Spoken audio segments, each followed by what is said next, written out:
I've got the experience of putting arrows into animals in any position, and I don't worry about it because that arrow is going to find its way through past a big old shoulder or whatever. I'm ranging this rock and that tree and this, that, and okay, if it comes this way, what am I doing? If it comes that way, what am I doing? And I'm visualizing every scenario and putting myself through it so that when it pops up, I'm not surprised. What hunting does for me is it reminds me of my purpose. My purpose is just to walk with my God, to be able to talk with him, to hear from him. And it affords me time, like the Sabbath, to just rest. And I spend a lot of time, because it's a year-round season here, I love it, but I will just find myself sitting there reading my iPhone Bible in a likely spot and enjoying the quiet. What is up, guys? My name is Tyler Pruitt, and I am the host and I am the founder of this show, the Rise to Elite Podcast. So the Rise to Elite Podcast is a show that is designed for everybody who loves God, freedom, and the great outdoors. So if you guys prioritize those things, if you guys are constantly pursuing those things, then I think you guys are going to enjoy this show. So today's guest on the Rise to Elite Podcast is Eliot Sprague. So Eliot is a bow hunter and an avid outdoorsman from across the world in the great land of Australia. So today, Eliot and I have a great conversation about living in Australia, his experiences while out hunting in the outback, and of course, his faith in God. I'm excited to share this episode with you guys today, but before I do that, I just want to ask you guys a couple things. So go ahead and click that subscribe button on the podcast platform that you're listening to, so that way you guys don't miss out on any of the future episodes of the Rise to Elite Podcast. And believe me, you guys aren't going to want to miss out on those episodes. I've got some really incredible guests lined up, and I'm excited about the lineup that's coming up over the next few weeks. And as I'm planning ahead with this show, I think you guys are going to be excited about that lineup as well. And also, if you guys find any value from today's episode, then go ahead and leave the Rise to Elite Podcast a rating and a review on the podcast listening platform that you guys are using. All right, so I think most of you guys are probably using the Apple Podcast platform. It has a really easy way of being able to leave a rating and review. So basically, once you guys click that subscribe button, it'll be big purple letters probably. Click that subscribe button, scroll down, give 1 through 5 stars, whatever you feel like this show deserves, and then go ahead and type in a little review on what you think about the show, and then maybe give your favorite episode, do anything like that, and that would be greatly appreciated, because those things, they go a long way in promoting the growth of this show in an organic way. Okay, and they're also a testament to the impact that this show is having on people from literally all over the world. Like, it's pretty incredible to see the list of countries that are popping up on my side of the podcast publishing platform that I'm using. It's awesome to see that. So head on over to your podcast platform that you're listening to and do that today, and that would be greatly appreciated.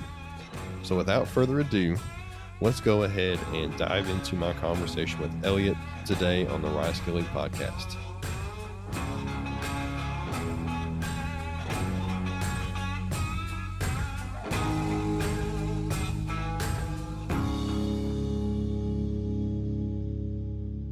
So I'm sitting here with Eliot Sprague, and we were kind of talking a little bit beforehand. It also could be pronounced Sprague, as I've just learned, and that's very interesting. That's pretty cool. But Eliot is my first guest on the Rise to Elite Podcast from literally across the other side of the world.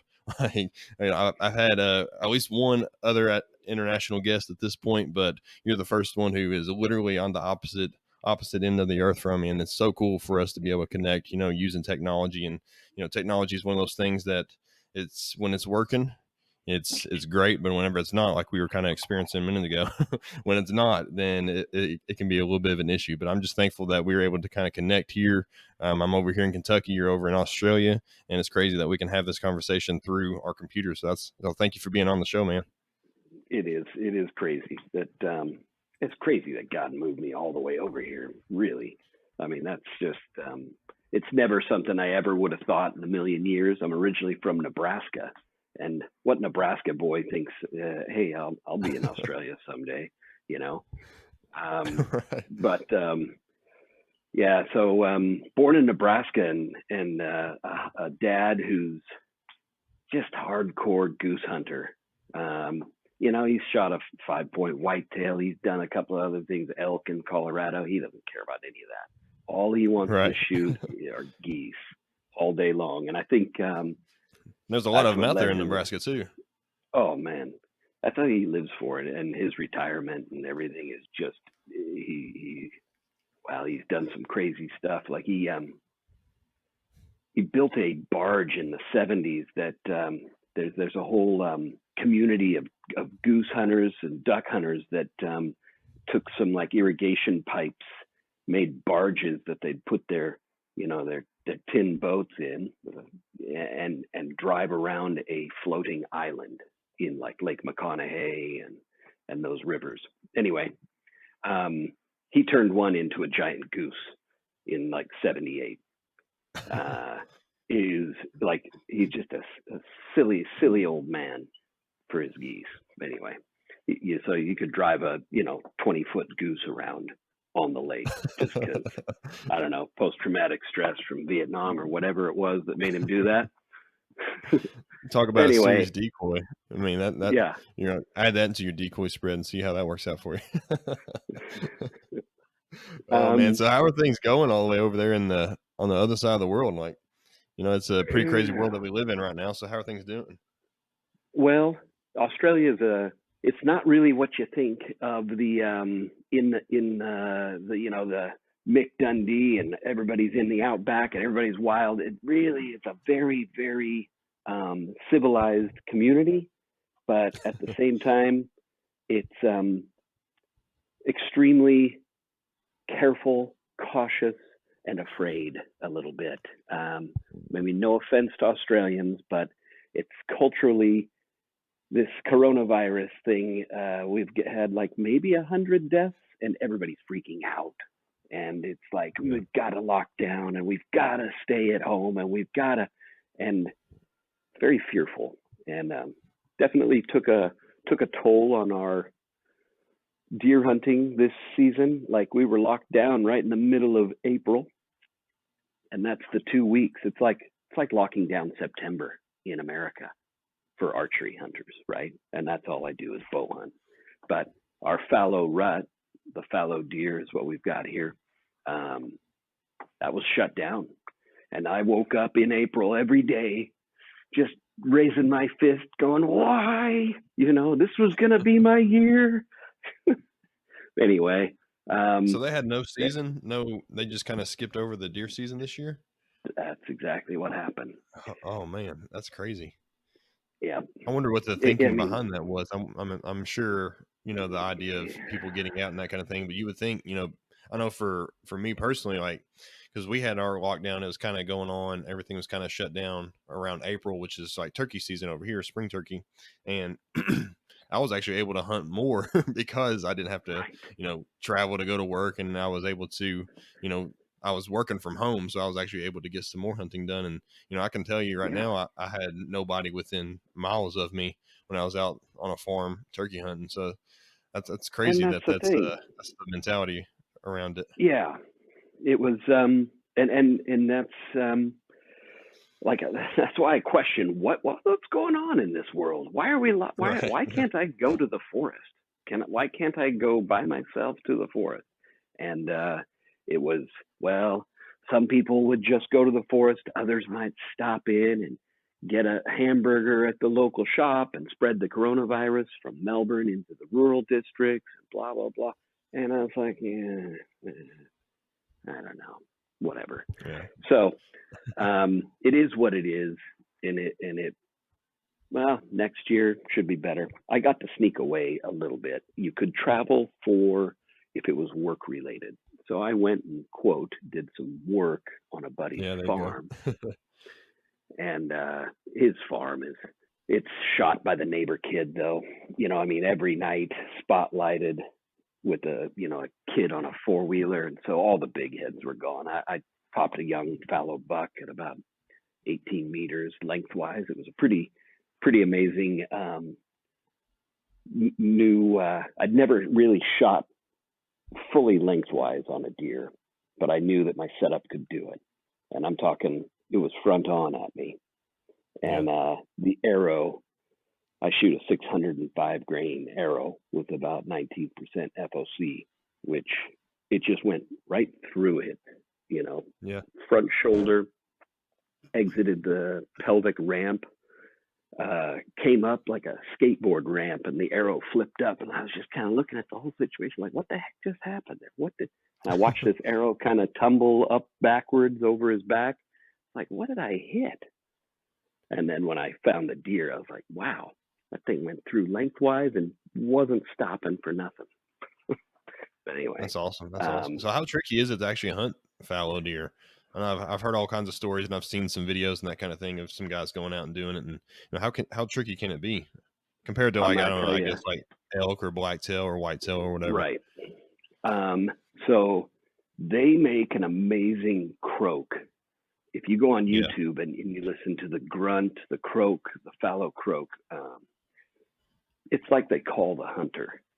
You can hear it in the forest, and they are calling you. And what they're doing is they are mating right then and there. They make that sound where they're getting fired up. There's a doe in heat near them, whatnot. There's a buck just croaking. So you go and you actually can track them down.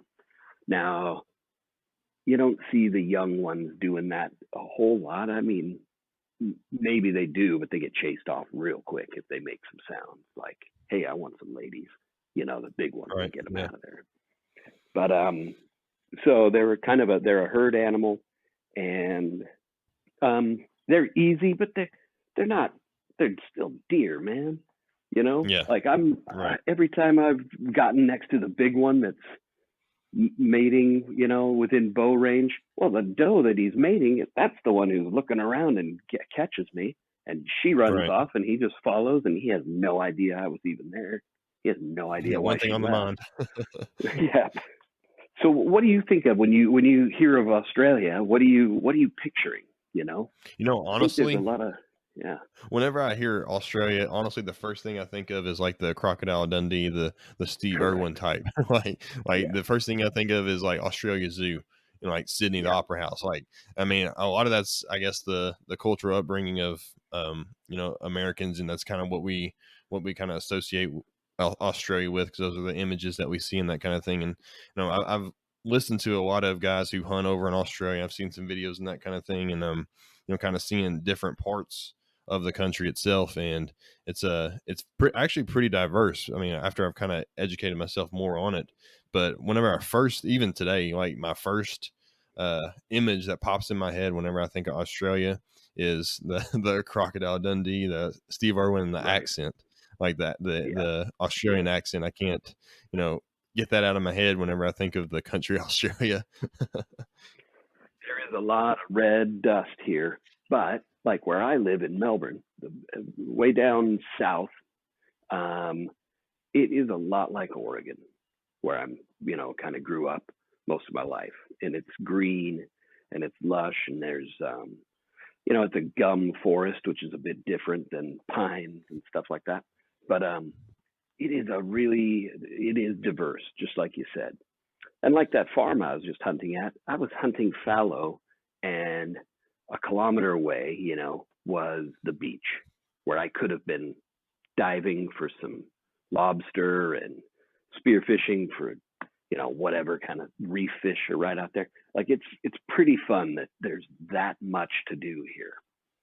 Yeah, I love it. It's like God made me for this place, man.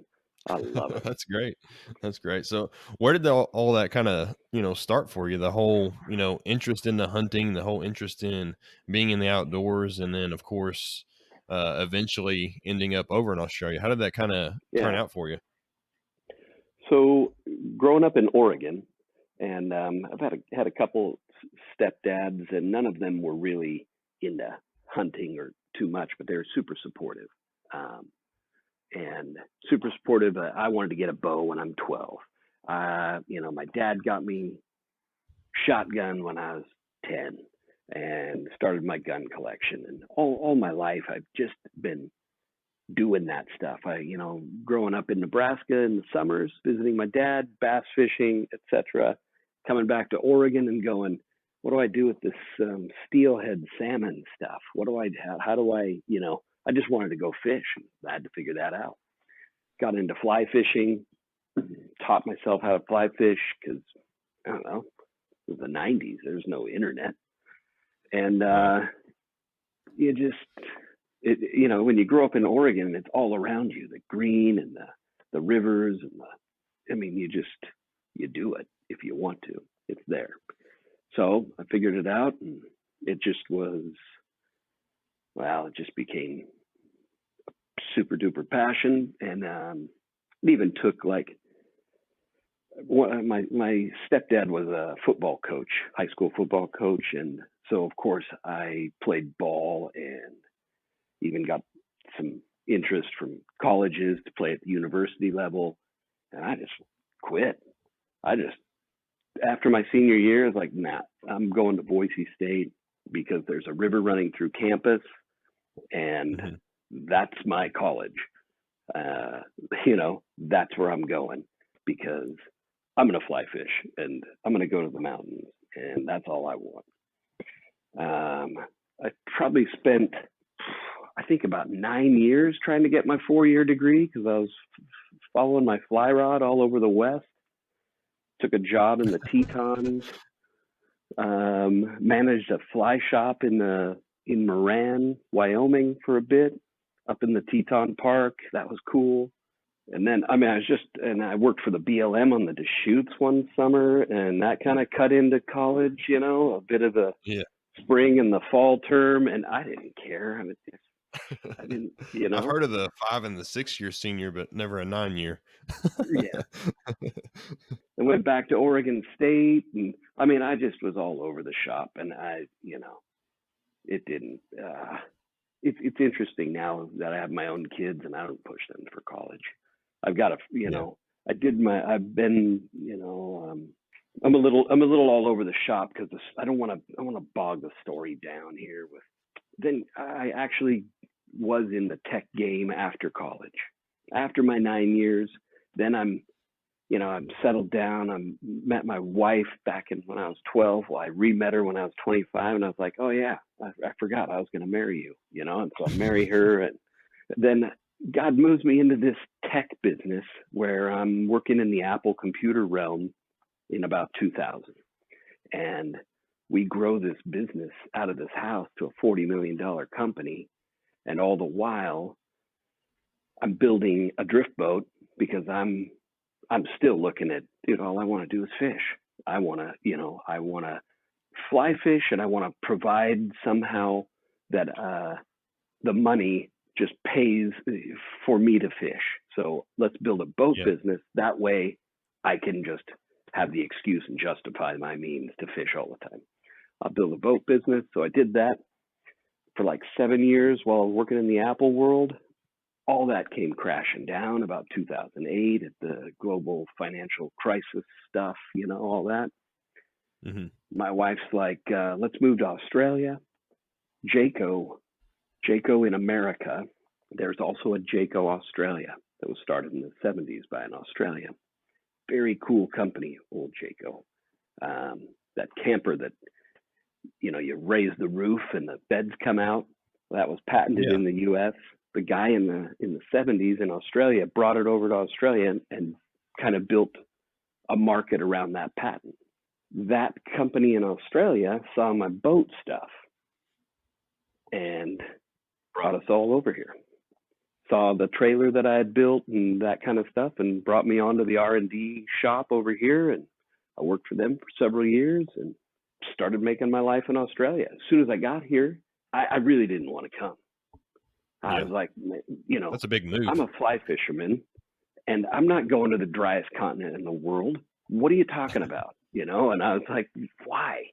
But the boat business during that global recession, that's about the dumbest thing you can do. And I did it, of course, because I just do things without thinking. And, who's buying boats and I built the most expensive fly fishing drift boat and trailer package you could buy. And that's what I built during a time when nobody's spending money on boats, So Right. my wife, I remember like 2 years of struggling, and we're at a happy hour one night. She's like, let's just go to Australia. And I was like, fine, let's go. Do the job at Jayco, whatever. And I'm going to tell you, it was at that time when I finally died to my own agenda of what I thought I needed to do in this world, that my life just started getting better every day. Mm-hmm. I finally just threw up my hands. I said, fine, take me where you need me to go, and I'll do whatever you need me to do. And I was saying that to my wife and God, and never before had I consulted either of them on building boats or doing anything. I just did my own stuff. I just ran headlong, just like picking up and switching universities. I just did it. So anyway, it was like at that time when my life just changed, and we had reinvented ourselves as we came over here. Had 2 daughters at the time. They were 6 and 9. Now they're 18, 16, 10 years later. Yeah. And, everything about our lives is just different. We were stuck in this weird rut, subdivision stuff back in the States, and I didn't have any real time to go do what I wanted to do because I was working on tech or working on this, and now it's just like, I'm self-employed. We get by. I just make sure I wake up in the morning and I'm in the Word and saying, Lord, what am I supposed to do today? That's how I approach Absolutely. it. And I'm going to tell you right now, there is no season on deer here in Australia. I can hunt them year round, and it's a beautiful thing. Yeah, absolutely. I bet it is.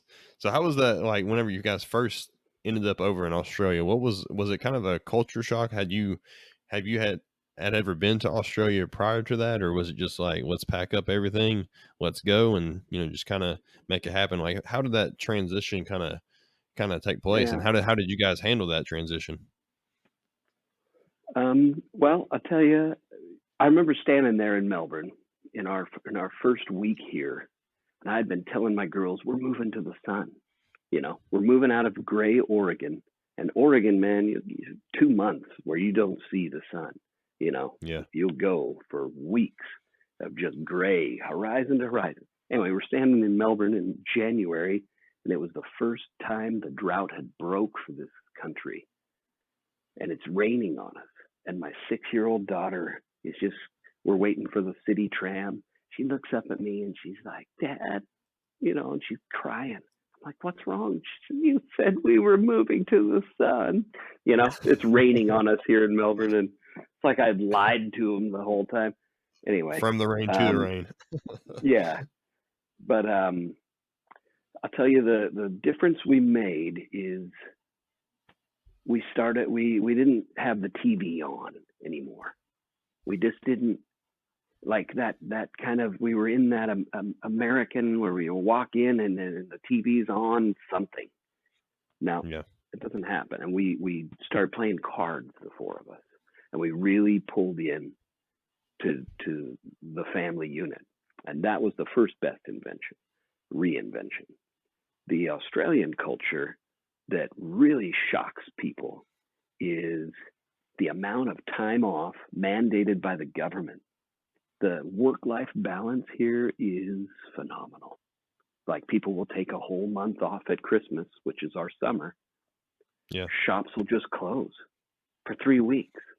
And everybody's at a holiday home. Everybody's just on holidays. And it's just normal. Like Jayco is shut down for 3 weeks. This is a business that makes $180 million a year.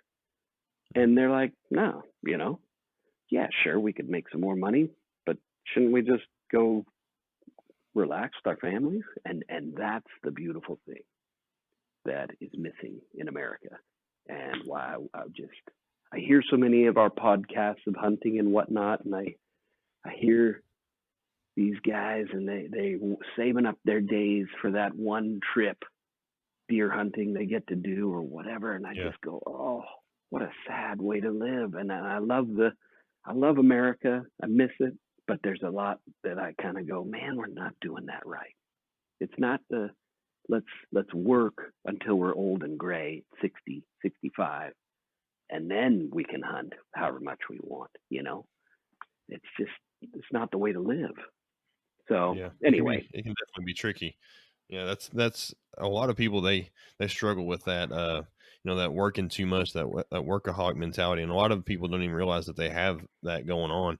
And I know that's something that's culturally pushed in America and other countries, other places, and that kind of thing. And it's always like, what are you producing? What are you making? Like, I struggle with it as well. I always feel like I have to be doing something, like whether I'm doing my full-time job, because I'm a teacher full-time in public schools, but if I'm not doing that, then I should be doing the podcast. If I'm not doing the podcast, I should be, writing something. I should be doing something.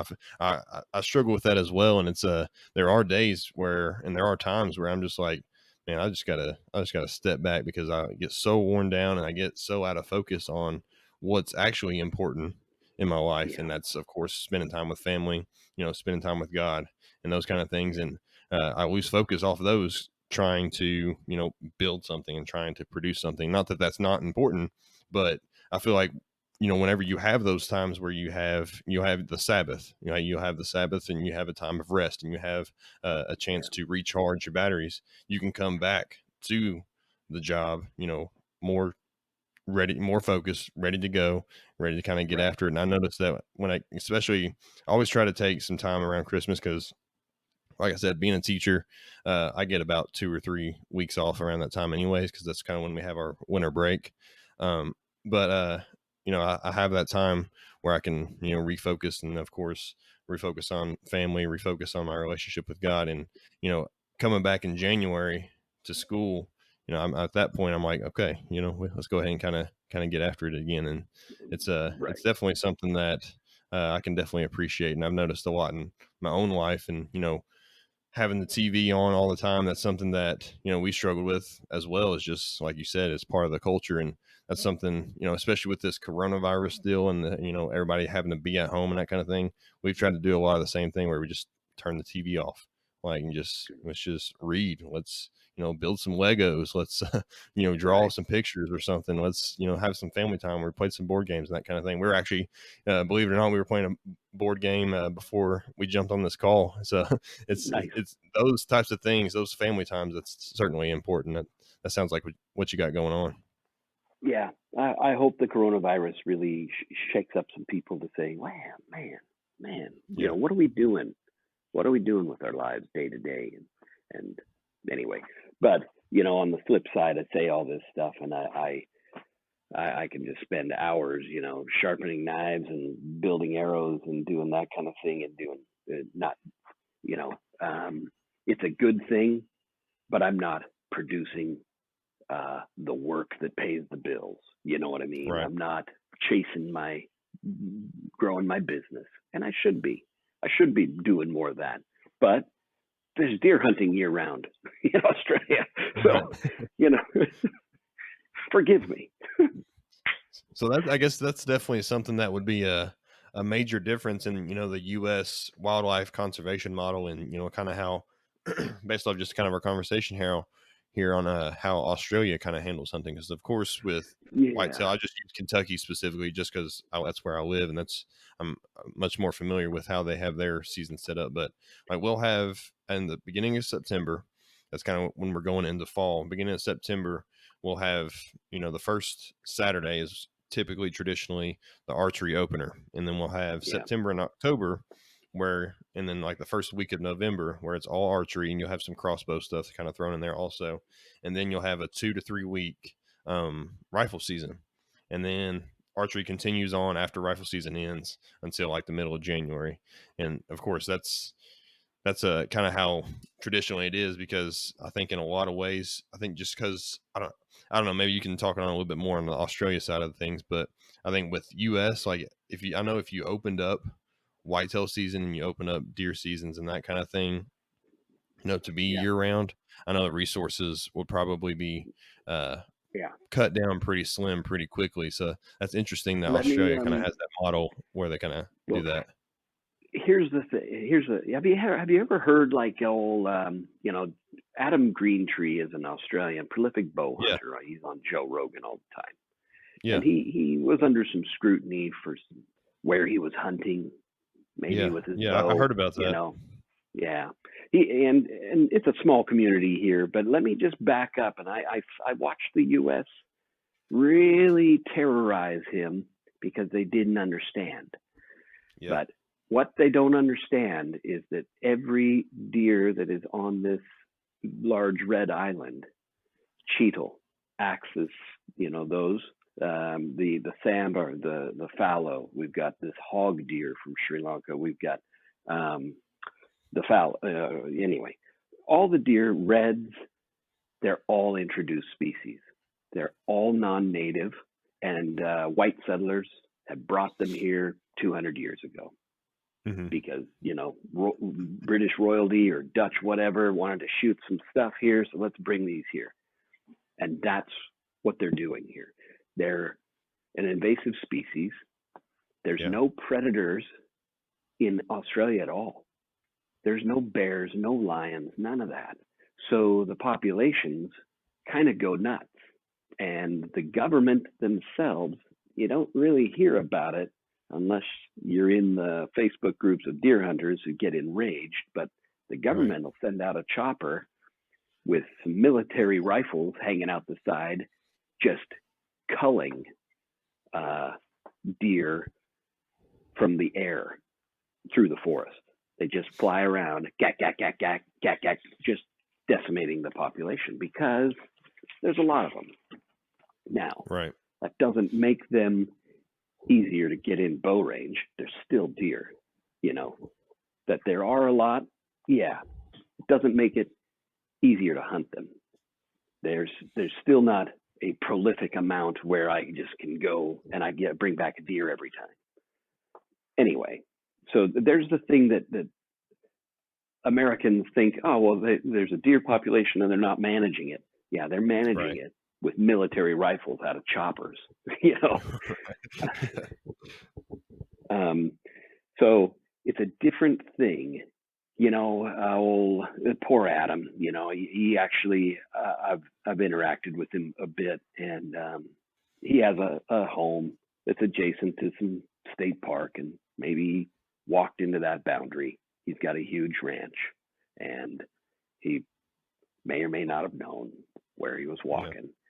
But at the same time, in that state park, probably a week before, there was a chopper rolling through there going gack, gack, gack on deer from the air and leaving those bodies to rot, And there's where I kind of go,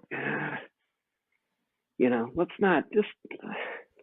not get really fired up and mad. And it's a bummer he's lost his sponsorship from whatever over it. But there's a whole thing going on here in Australia that the U.S. can't really wrap their head around.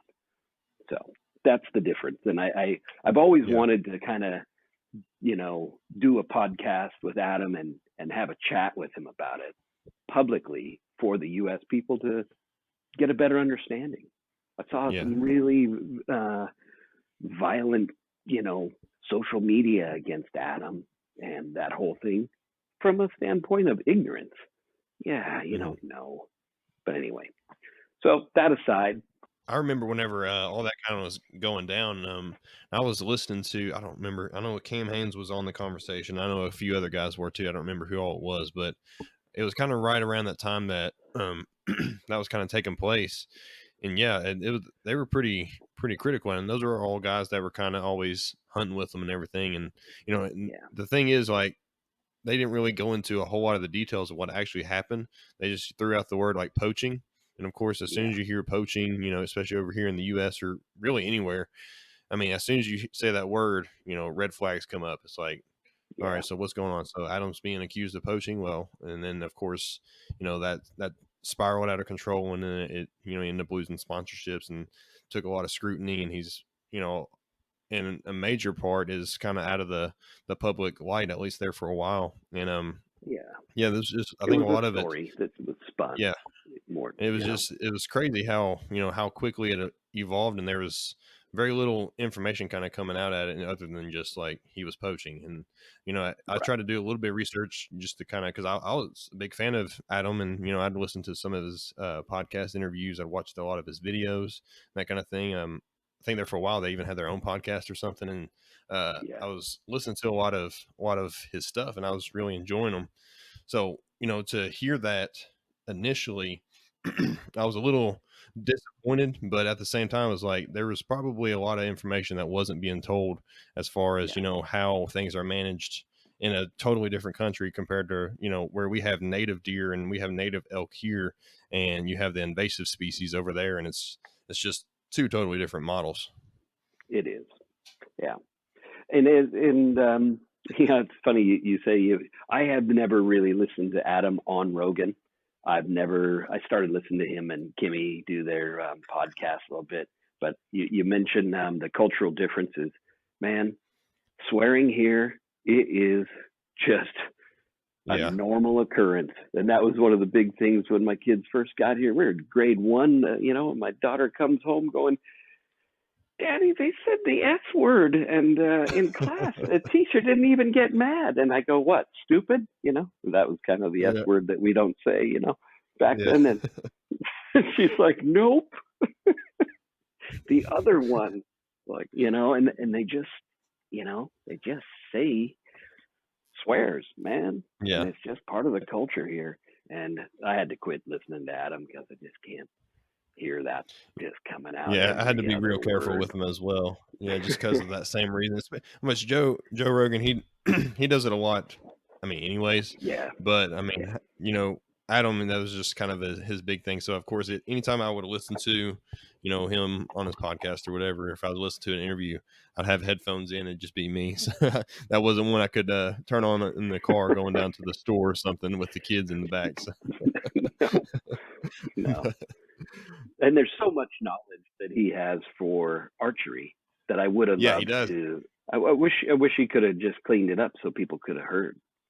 Yeah, I think that's what the big draw for him was Yeah. just that knowledge that he had. But I'll tell you, when I first got on the Instagram, was like 3 or 4 years ago, because of the hunting community, it was seriously 3 weeks later, and Adam ran his very first bow giveaway. He'd get 3 new Hoyts every year, and yeah, he would, and he gave away his his old Hoyt, and I actually won it. And that's awesome. we didn't know each other. We don't know each other. We don't. But it was a little, hey, write on one of my pictures. And I remember, everybody's clearing dinners, and I'm like, oh yeah, I'll say what bow hunting means to me on a picture of yours, Adam. And I just start writing. Spend about 6 minutes. Dang it! Didn't I? 3 days later, he announced I won his Carbon Defiant Turbo. And I'm just like, yeah, right on, which is like a $2,000 bow here in this country. Yeah, Everything's expensive. So man, anyway, that's awesome, man. That's really cool. I didn't know that. What's that whole journey of bow hunting in Australia? Having the experience of over here in the States, and then taking that yeah, same knowledge and then kind of evolving that knowledge into literally a new environment where you're hunting different animals. And right. how's that kind of looked like for you as far as your evolution as far as a bow hunter? Yeah, great question. I'm going to tell you, I showed up in Australia with my 440 grain worth of arrow. And the first thing I did was I got on the forum 10 years ago, bow hunting forum. I was like, hey, what's the local shop? Just moved here from the States. Basically, everybody said, well, you just moved from all the shops we order from because there's just nothing here, right? 10 years ago, there's shops are maybe few and far between and blah, blah, blah. And a guy reaches out to me on a DM, and just says, hey, man, you want to go meet for some Chinese food and talk bow hunting? I'm like, yeah. So we do. And a month and a half later, I'm in Alice Springs and we're hunting camel with bow. And Okay. that's how I got introduced, right? So now I've shown up with my 440 grain arrow to take down a camel. And that isn't happening. No way, no how. Because it just doesn't have the smash, right? So I watch the friend of the friend who's shot hundreds of camels with his bow. He is so prolific in archery, and he maintains a very low profile on social media. And I watched him. He's about my size, pulls back his 70-pound bow and fires a 580 grain gold tip into this camel, and it's sticking out the other side.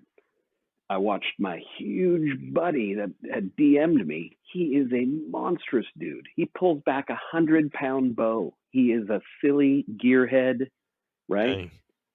Man. And so he took his 80-pound bow this time and he was shooting, I don't know, 500 grain arrow. And I watched it hit the scapula of the camel, and it maybe got about 2 inches of penetration and just kind of flopped out. And the camel stood there like, what? And he just was looking at us from like 40 meters going, what are you guys doing to me? Yeah. And that's when my archery game just flipped itself on its head. You know, here I am chasing speed and lightweight arrows because that's what the shops in America mostly were doing 10 years ago. That was the new technology. All they could do was make things lighter and faster. But I tell you, speed doesn't kill. And so it made me totally reinvent my archery when I got here.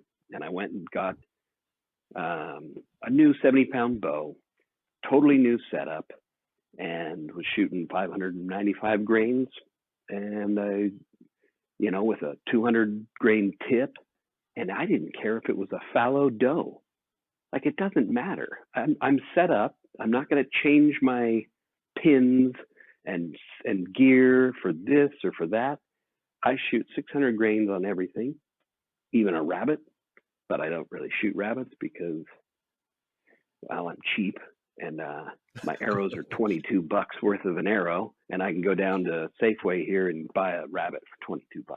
So anyway, So I mean, it doesn't matter. And then when I have that length on shot where it's just facing me, I know I'm going right through that brisket, and I know it'll get there, and I know it'll do the damage, and I don't care what bone it hits. And that's how the archery game has changed. And I wish there was more of that coming out of Adam or other bow hunters that have a platform, because I see these YouTube videos where these guys are hunting elk back in my home country, and they go, "Oh, we got 8 inches of penetration." I'm just going, dude, you got to be kidding me.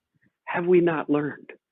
Crunch through that, get through that, with a heavy arrow.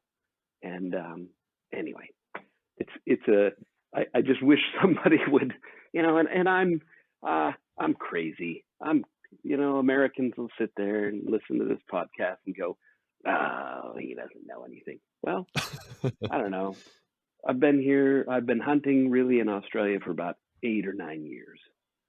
I say 10 because it just feels like 10, but 8 or 9 years, and I don't know how many deer I've shot. Like, it's 30 something, I don't know, 40. I've lost count. I'm not saying I'm awesome. What I'm saying is I've got the experience of putting arrows into animals in any position, and I don't worry about it because that arrow is going to find its way through past a big old shoulder or whatever. Anyway, I wish we could get on. We've got VPA doing some stuff with heavy arrows. I like what they're doing. There's a couple other crazies, like you ever seen the Ranch Fairy down in Texas? You ever heard of him? I think so. I think I've heard of him. Yeah, he's crazy. He's a bit whacked. But I've chatted with Troy, from Australia, and I'm like, man, at least somebody's talking about it over there, And he's the same way. Yeah. He's on a ranch shooting boar. Yeah. Anyway. But yeah, I think it's definitely important that, you have to have, enough weight to be able to actually put an animal down. Because if you can, it's different, shooting a target, because shooting a target, you're not trying to kill it. You're just trying to hit, you're trying to be accurate with it. But whenever you're actually in the field and you're hunting, you have to have a heavy enough arrow to where you're actually going to be able to penetrate probably some bone, because there's a lot of bone there. You got scapula, you've got ribs, and depending on the animal, Yeah. hunting a camel, or hunting like an elk, or even a white-tailed deer here in Kentucky, it weighs 200 pounds. I mean, there's still going to be some pretty thick bones and some pretty thick ribs that you're going to have to penetrate through in order to get to the vitals, the lungs and the heart and that kind of thing. So just having enough weight behind your arrow is going to be important for anybody. I kind of experienced that this past season, and I hit a doe right in her scapula. I don't know if it was just the angle that I hit her at, 'cause she was kind of quartering away from me a little bit, or if it was just kind of how it.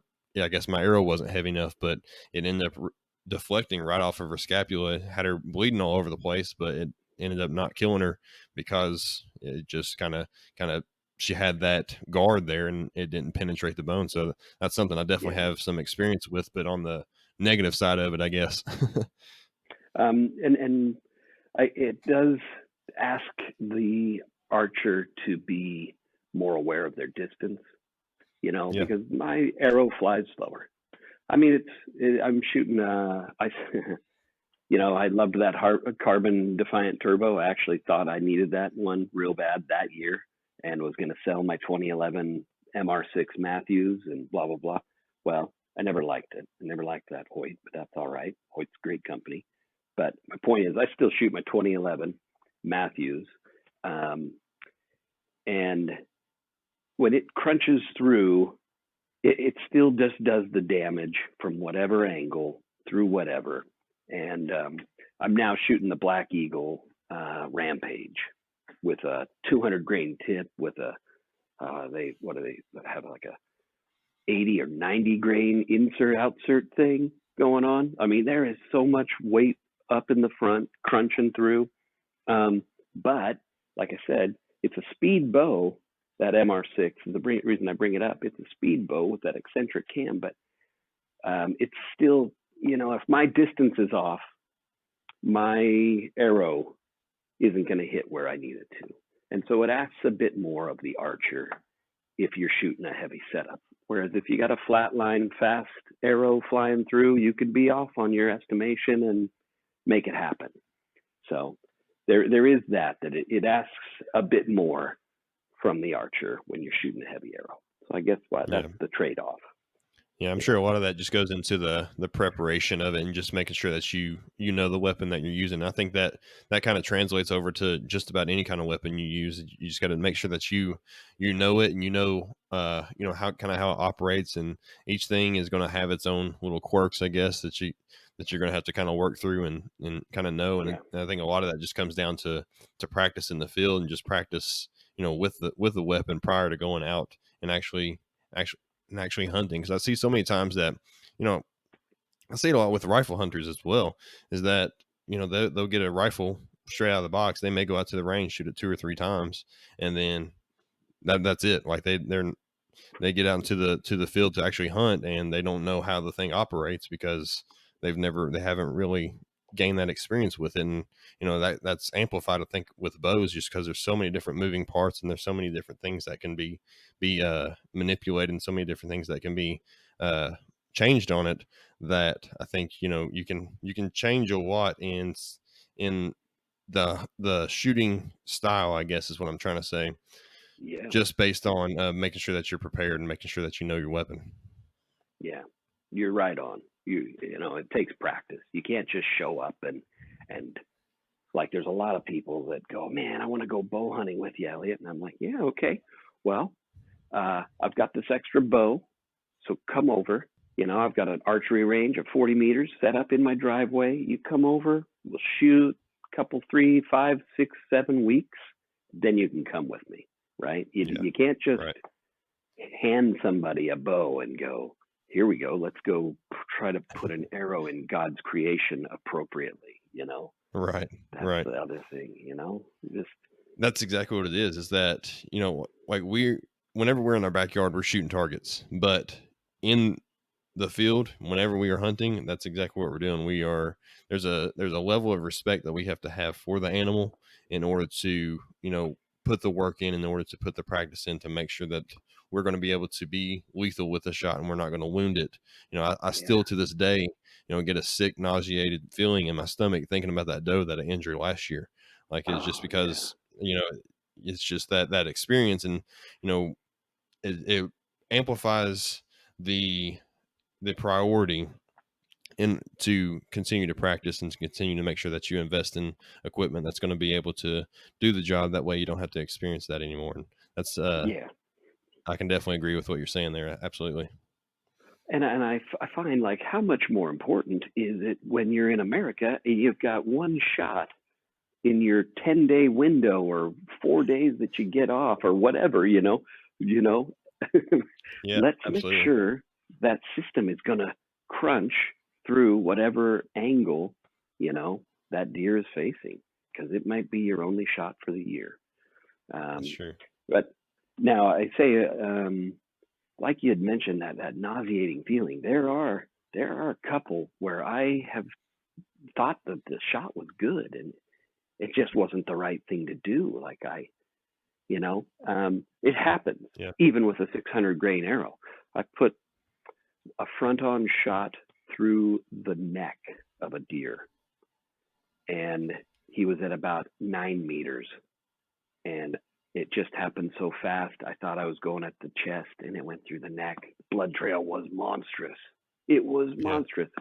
So I thought, this thing's done. Well, I didn't wait long enough for it to expire, and I kept bumping it.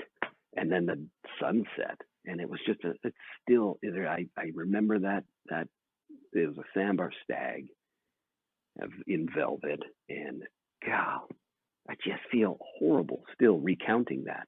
So even in those, if your gear is all right and everything's perfect, there's still the mental game of, what do I do when it's 8 meters from me, when it's standing in my living room, and I'm freaking out and I had shot 20 deer by then.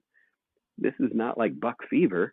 I just moved too quick. It was too close. I didn't still think through everything ethically and go, man, let the Holy Spirit move me. Let me be doing the right thing to God's creation slowly and effectively. I think anybody who's experienced something like that, experiencing those bot shots where it just kind of doesn't work out and you don't actually put the animal on the ground, it's so hard to kind of get over. And I think it could take, depending on the animal, it could take years. Like I said, this was back in November, the beginning of November when I did this, and it's June now, and I'm still thinking it over and still thinking through the process. Like, what did I do wrong? Like, and then it was the same kind of situation with yours. It was, it had a whole lot of blood, it was spraying everywhere. I found a ton of blood where she was originally bedded down, and it ended up just, kind of getting less and less and less to the point to where it I never ended up finding her. And, it was just those situations that any hunter who's experienced that, it can be pretty tricky to kind of get over, but it just shows the importance of making sure that we, respect God's creation enough to make sure that we are putting in the hours and the reps and the days to get prepared prior to that. Yeah. I kind of have like an annual schedule that I try to like to do. And, I'll hunt turkeys in the spring. Our season usually ends that first weekend ish of May as far as turkey season goes. And once the turkey season's over with, I'll break out the bow again to start getting ready for September, when the archery season kind of opens up, and it gives me a good 3.5 months or so to kind of get prepared for that. And so that's kind of like an annual schedule I've kind of tried to adopt over the past couple of years. And I think, I don't know, maybe I need to rep more, but I think just having that time, to prepare is always important. But in preparation, the new thing that I've done since that bad stag, that I wish I would have, shot it just a little bit better. And if I didn't chase after it, I could have got it, but whatever. But to recount back in the days of playing baseball, it was always, visualizing that pitch. visualizing the hit. You're actually laying there in bed at night, mentally preparing to be in the batter's box. Doing that with archery is a new thing that I've done in the last 5 or 6 years that's totally helped. And especially when I sit down, every new, when I go and I go, oh, okay, well, here's a good spot. I'm going to sit down for a minute. I'm ranging this rock and that tree and this, that. And okay, if it comes this way, what am I doing? If it comes that way, what am I doing? And I'm visualizing every scenario and putting myself through it so that when it pops up, I'm not surprised. And that's really upped my archery game as well. Along those same lines, I wanted to talk about that pain of losing that animal. And it happens to everybody. I actually asked for forgiveness for that one. Like I actually did ask for forgiveness. I said, Lord, I'm sorry that I did that without thinking properly. I just saw the antlers. I just saw it was a velvet stag that I wanted. And, and I just moved quick and I was thinking selfishly. And I actually asked for forgiveness. And I don't know. I throw it out there for all the other people that have that anguish still. We're carrying it, he forgives. There's new mercies every day, and he's let me have another shot. Yeah, man. So what's that, that experience been like for you as far as, experiencing God's creation in the Australian, the Australian wilderness? I mean, of course you've got some experience over here hunting in the States, being out and fly fishing, that kind of thing. But, I think a lot of people, at least over here, and I'm sure everywhere, they when they think of God's creation, they think of the things that are around them, which of course is true. That is all God's creation. But I think they kind of forget about the other parts of the world. Like God created this whole big rock that we live on. He created Australia, Russia, Asia, Europe, America, all these oceans, everything here. And I think we kind of forget. We kind of get a local, perspective on God's creation. So what's that kind of look like as far as your experiences go of, experiencing God's creation and seeing it in multiple parts of the world and actually being out and being able to experience it more? Yeah, great question. Like the animals that are in Australia, it's like God made everything else, and then he's like, all right, now I'm going to do some really wacky crap, Seriously, you look at, the koala, that's a weird thing, man. I got stories about those. It is. Yeah. But I'll tell you the one that just blows my mind that people can sit there and go, yeah, evolution, this evolved from that to make a platypus. And there's an animal that is unlike anything else. It's got a duck bill on a beaver's body with a poisonous spike on its back legs. I mean, come on. Where did that come from? Like, what led to that other than God saying, let me throw a little wrench in the gears here, of everyone's theory of evolution that's coming, Like, it just doesn't happen, and nobody talks about the platypus. Nobody talks about that. It doesn't fit the argument for evolution. So this is just kind of one of those ones that's not discussed very much. Yeah. So let's just keep a lid on that. And the fact that it lays eggs. Come on. Right.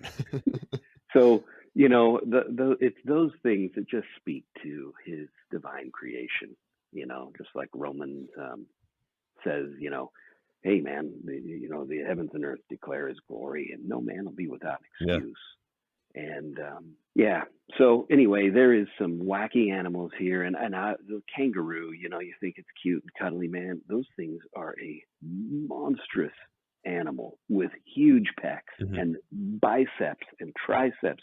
They are ripped, and they'll rip you apart with their back leg. That's their defense. They'll stand on their tail and just go whap and cut you with this claw that they've got on their back leg. I mean, it is a wacky bit of animals we've got here in Australia. The echidna, do you know that one? You ever heard of what is it? It's called the echidna. And what Echidna. I don't think I've heard that one. No. it's like a small, it's like shaped like a badger, but the size Okay. of a house cat. And it's got Yeah, I just spines Googled it all over it. when you said that, and I can see it here. Yeah. It's like a porcupine, Yeah. anteater, badger type thing. Yeah. Gotcha. Super cool. I think it lays eggs too. I think it's a marsupial. Um, they're super fun to run across. I've never tried to touch one or anything. I don't harass them like that. Mhm. But they'll just kind of hunker down. That's their defense. They'll see you and they'll just squat down, cover everything, spines up, and say, "Have at it. What are you going to do?" You know, um, Yeah. it's a weird animal. I mean, it's just everything in this Australia is just wacky. I think God was just like, man, I think he was just like, I've made all this other stuff and these systems that work and make sense, but here we go. This is my playground. I'm gonna have some fun here. I've got some of these extra parts laying around. Let me throw them together real quick. Yeah. But going back to your question about what I think about Australia, I think that really kind of sums it up right there. It's just the crazy animals that are there, and how large some of those animals can be. The size of snakes and spiders, that kind of thing. Yeah. It's just crazy how unique and how diverse, I guess, the Australian wildlife is, and that's really cool that you've been able to experience that there. Yeah. And so like the camels, those aren't native, and those were brought here 200 years ago to build the railroad system across the desert, and they were like, a horse, beast of burden is what they were. So that Mhm. they didn't require much water. They were better than a horse for dragging, railroad ties. And then when they were done with the railroad, they just let them loose. Now there's 1 million feral camels out in the middle of Australia, and sheiks from Arabia and whatnot, they love them because they're actually the purest camel. Everything else in Asia, with the increase in trade and stuff, they're all mixed, and this is now the purest camel in the world because there was just such a small group came from Afghanistan or someplace and dropped here. That's interesting. I didn't even know that was a thing, a feral camel, Right, especially running around in Australia. That's right. crazy. And I'll tell you, it's the best meat you'll ever eat. It is so good. I could tell you Yeah. it was, Japanese Kobe beef massaged every night and sang lullabies, charge you $70 a pound, and then I'd tell you it's camel and you go, no, it's the best cow I've ever had. And the bummer is I think we just can't deal with, fencing them in to herd them to manage a population and do all the dredging and whatnot to do the worms so we can sell them commercially. That's the bummer. What an amazing bit of protein that we could be taking advantage of. Instead, the government's shooting them out of helicopters, military rifles. The bummer. Right. Man, that's interesting. I'd be interested to try some camel meat for sure. That actually sounds pretty good. I'm kind of sitting here playing through in my head and just kind of thinking about the process of the hunting and the process of harvesting the meat off of it, and I'm actually kind of interested in that. That's pretty cool. I've got pictures. I don't do a lot of those on the Instagram with I don't know, cutting up animals and doing that. Yeah. And I don't do a lot of smiling shots. I try to do my Instagram just to educate and whatnot. But man, I'll send you a couple DMs of some backstraps that are just monstrous. I'd be interested in seeing that. I'm looking forward to seeing those, man. But as we're kind of, wrapping up here, Yeah. we're kind of bumping up against time here. I do have a couple more questions here. These are, of course, this one is anybody who's listened to the podcast before. You've heard me ask all my guests this. This is something I get all kinds of answers from, and I love hearing what you guys have to say. So my question for you is, what does hunting mean to you? Yeah. It definitely is just that the very nature of who we were created to be was to be walking in the garden with our Creator, man. And everything else in this world distracts us from that. everything that we have to deal with, the pulling of the weeds that Adam's cursed with was now translated to managing, a classroom for you, or tens of millions of dollars of tech crap for me at a time. And what hunting does for me is it reminds me of my purpose. My purpose is just to walk with my God, to be able to talk with him, to hear from him. And it affords me time, like the Sabbath, to just rest. And I spend a lot of time, because it's a year-round season here. I love it. But I will just find myself sitting there reading my iPhone Bible in a likely spot and enjoying the quiet. That's what hunting does for me. It allows me to just open up the back door of my head and let all the stuff that's been taking me away from my Lord to go away for a moment. And anyway, and my wife, what a lovely, supportive lady she is. She's just like, she can tell that I need to go, and she will scoot me out the door. She's like, just get out. You'll do better out there. Yeah. And it's not that she doesn't like me. She just likes me better when I have done that walk, so. Yeah, that's awesome. That's awesome. And thank you so much for sharing that. I think a lot of people, they can relate to that. I know I can. I know, talking to so many people on this show, that's a common theme with what hunting means to a lot of people, is the idea of connection back to God, and, actually getting into his creation, and, resting and relaxing and everything, and, resetting and reconnecting with him is certainly important. And it's kind of like a extended Sabbath. So he gives us one day a week where we can connect with him, where we're intended to connect with him, in a restful state.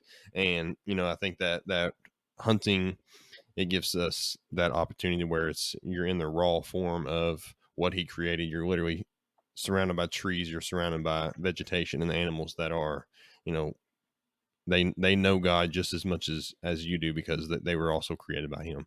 That's pretty awesome.